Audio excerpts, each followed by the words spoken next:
Hello friends, welcome to my channel. आज हम बात करेंगे कि सपोर्ट एंड रेजिस्टेंस किस तरह ड्रा करते हैं। देखो, अगर हम बात करें सपोर्ट एंड रेजिस्टेंस की, देखो पहले तो सबसे पहले इसका तो हम ले लेंगे हमारे लिए जो रेजिस्टेंस है वो क्या है और सपोर्ट क्या है। देखो, अगर यहाँ से मार्केट चल रही है धीरे धीरे करके, तो ये कोई भी प्राइस एक्शन बन रहा है और उसके बाद में जब ये इस जोन के पास में आके यहाँ से रिजेक्शन ले रहा है, तो ये जो लेवल है इसके लिए रेजिस्टेंस का लेवल है। ये रेजिस्टेंस का लेवल है। और इसके बाद में अगर ये यहाँ से डाउन होता है, यहाँ से गिरता है नीचे के साइड में, नीचे के साइड में गिरने के बाद में ये नीचे आने के बाद में जिस जगह पे भी टाइम स्पेंड करता है, ये रुकता है, वो इसके लिए इसके लिए सपोर्ट का लेवल बन जाता है। जैसे ये सपोर्ट का लेवल है इस समय।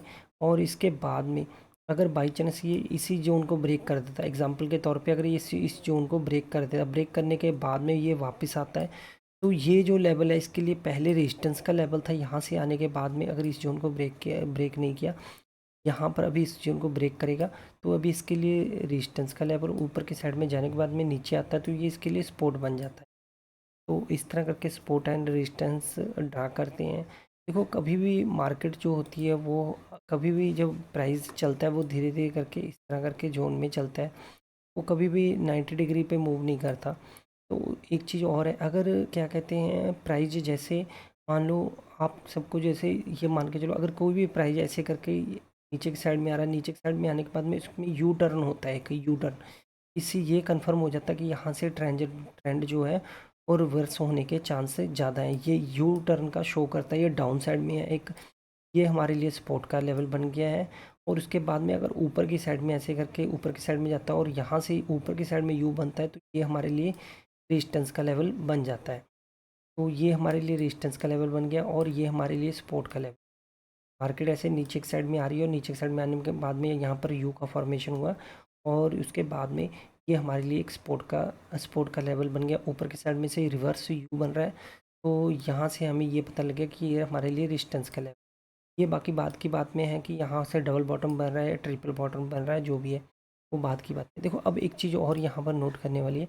देखो, अगर ये मार्केट अभी देखो ये है, एक बार ये इसके लिए सपोर्ट का लेवल है, हाँ, सपोर्ट का लेवल है। उसके बाद में जैसे प्राइस अभी ऊपर की साइड में फर्स्ट टाइम गया, यहाँ से नीचे की साइड से प्राइस मूव करते हुए धीरे धीरे आ रहा है और इस जोन को इसने ब्रेक कर दिया, जो कि इसके लिए डिस्टेंस का लेवल था। ब्रेक कर दिया, ब्रेक करने के बाद में ये इस जोन के पास में आ रहा है। फर्स्ट टाइम पे यहाँ पर हमें बाइंग करनी चाहिए, क्योंकि देखो यहाँ से इस जोन को इसने ब्रेक किया और फर्स्ट मूव पे हमें यहाँ पर बाइंग करनी चाहिए। फिर उसके बाद में ये सेकंड टाइम भी फिर ऊपर जाता है और इसके बाद में यहाँ पर रिवर्स करता है। ये तीसरी बार यहाँ पर भी बाइंग के चांस होते हैं, यहाँ पर भी बाइंग करनी चाहिए। और उसके बाद में देखो, ये फर्स्ट मूव पर हमें बाइंग नहीं करनी चाहिए। इसके बाद में देखो ये जो हमारे लिए यहाँ पर सेकंड है, यहाँ पर हमें बाइंग, और थर्ड यहाँ पर, थर्ड के बाद में हमें कभी भी बाइंग नहीं करनी चाहिए, क्योंकि ये जब अगर इस जोन के पास में जितनी बार में इस सपोर्ट के पास में आ रहा है, ये सपोर्ट एक तरह से वीक होती चली जा रही है। जैसे जैसे इस बार ये इस चीज़ को टच करता हुआ बार बार इसी जोन के पास में आएगा, तो ये वीक हो जाएगी। एट लास्ट इसको इसने ब्रेक कर देना है। तो हमें ये अप साइड की तरफ ट्रेंड छोड़ के हमें रिवर्स साइड की साइड में ट्रेंड के लिए मौका देखना चाहिए। तो इस तरह करके ये जो हमारे लिए सपोर्ट है वो वर्क करती है। तो जब भी ये हमें पहले कोशिश करनी चाहिए, पहले में हमारा ये ब्रेक हुआ, उसके बाद में जब फर्स्ट टाइम इस जगह पर आया तो हमें यहाँ पर ट्रेड लेना चाहिए, या सेकंड टाइम में उसके बाद में हमें यहाँ पर ट्रेड नहीं लेना चाहिए, क्योंकि ये वीक हो जाता है। एक चीज़ और नोट करने की वाली है, यहाँ पर देखो जब भी ये सपोर्ट हमारे लिए ड्रा हुई है, ड्रा होने के बाद में देखो प्राइस ऐसे करके इस जोन को ब्रेक किया, ब्रेक करने के बाद में फर्स्ट टाइम आया, यहाँ पर हमने ले लिया, उसके बाद में सेकंड टाइम आया, ठीक ओके, नहीं, इसके बाद में अगर ये इस लेवल को ब्रेक नहीं कर रहा है, इस दोनों लेवल को ब्रेक नहीं कर रहा है, तो इसका मतलब भी ये है कि अब ये नीचे की साइड में आ रहा है, नीचे की साइड में प्राइजेक्शन बना रहा है और इस जोन को ब्रेक कर देगा। जितना ज़्यादा ये इसके पास में टाइम स्पेंड करेगा, उतनी ज़्यादा चांस है कि ये इस लेवल को ब्रेक करने के चांस ज़्यादा है। एक चीज़ और नोट करने वाली, मान लो ये आज कोई स्टॉक का प्राइस आज जो 100 पर ओपन हुआ, 100 पर ओपन होने के बाद में 100 पर ओपन हुआ ये, और 100 पर ओपन होने के बाद में ये 100, इसने जो हाई लगाया वो 110 का लगाया, ये 110 का हाई लगाया और उसके बाद में इसने 107 पे क्लोजिंग दी, 107 पे क्लोजिंग दी।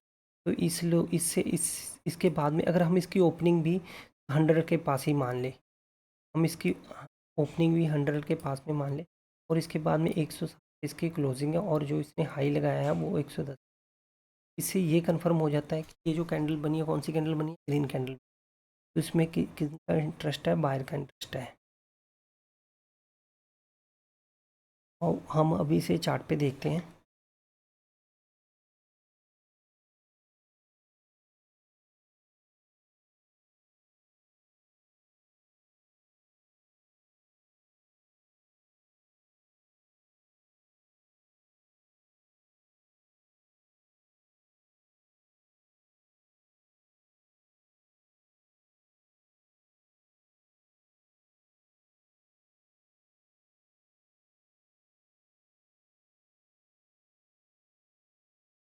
जैसे यहाँ से देखो ये के लिए इसके लिए सपोर्ट का लेवल बना है।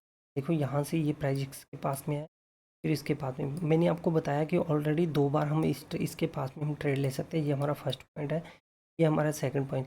एक चीज़ और नोट करने वाली है, कभी भी हम एक सीधी ट्रेंड लाइन ड्रा नहीं करते, हम एक जोन लेके चलते हैं, जोन। क्योंकि जोन में ये हो जाता है, जैसे अगर कोई भी, अगर मान लो कोई भी कैंडल, अब अगर हम कैंडल का हाई, जैसे ये हमारी एक कैंडल है, कैंडल के बाद में ये उसकी विक है, हम ये नहीं कि हमेशा विक को ही ड्रा करें, विक से क्या कहते हैं सपोर्ट बनाएं, या इसकी बॉडी से हम कोशिश करते हैं कि ज़्यादा से ज़्यादा हमें जो हम ट्रेंड लाइन ड्रा करते हैं, जो हम जोन ड्रा करते हैं, वो ज़्यादा से ज़्यादा कैंडल को टच करे।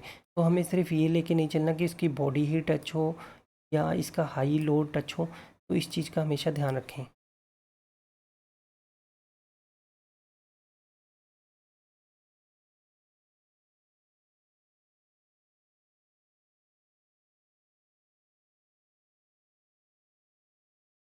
जैसे अब आप सबको नज़र आ रहा होगा, ये देखो ये इसके लिए भी रेजिस्टेंस का लेवल है। जब भी प्राइस इसी के पास में आता है तो यहाँ से ये बार बार यहाँ से रिजेक्शन ले रहा है। फर्स्ट टाइम ये हमारा फर्स्ट टाइम है, उसके सेकंड टाइम है। देखो ये जितना जितना टाइम स्पेंड करेगा उस जोन के पास में, इसके वीक होने के चांस ज़्यादा हो जाएंगे। तो इस करके जब भी हमें ट्रेड लेना, हमने ध्यान रखना है कि कोई भी प्राइस जो है उस सपोर्ट या रेजिस्टेंस के पास में ज़्यादा देर तक समय तक मूव तो नहीं कर रहा, या उसने उसको ज़्यादा बार टच तो नहीं कर दिया। इस चीज़ का हमेशा ध्यान रखना है। अगर ज़्यादा बार टच कर दिया तो इसका मतलब ये है कि हमारा यहाँ से ये पॉइंट वीक हो चुका है। एक चीज़ और नोट करनी है, जैसे मैंने आपको बताया कि जोन ड्रा करना, हमें कभी भी ट्रेंड लाइन ड्रा नहीं करनी, ऐसे हमने ट्रेंड लाइन नहीं ड्रा करनी, हमने कोशिश करना है एक जोन ड्रा करना है, जोन। मैं आपको एक एग्जांपल के तौर पे दिखा भी देता हूँ अभी।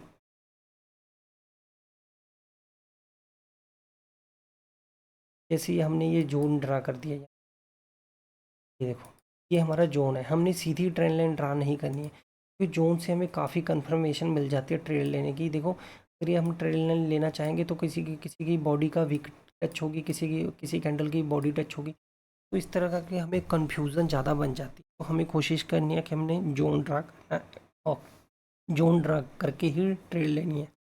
तो please like share subscribe my channel, ताकि आने वाले समय में आपके लिए और भी अच्छी वीडियो दे सकूँ। प्लीज़ शेयर ज़्यादा से ज़्यादा।